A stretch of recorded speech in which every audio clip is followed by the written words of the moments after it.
Welcome to watching this training. It is my honor to introduce the surface module and introduce how to design the surface in ZW3D. Okay, let's begin. This surface training is divided into 6 parts. In the first and second parts, I will have the introduction of the surface modeling and the curves, and then I will introduce commands of creating surface and editing surface. Next, I will use a spoon as an example to show you how to create the product by these commands.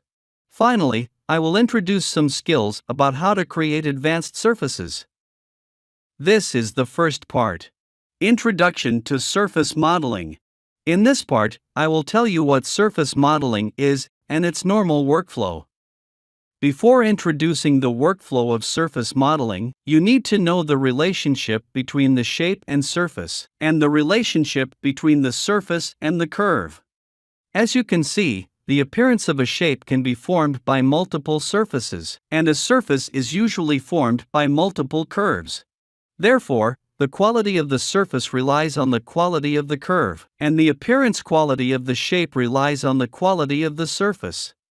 After understanding the theory of surface modeling, next, I introduce the workflow of surface modeling. Before you begin the surface modeling, you need to import a shape of a product such as this spoon, and then create the shape curve and its corresponding construction splines. Next, create the surface and edit it. The shape is completed. Finally, thicken it to convert it into a solid.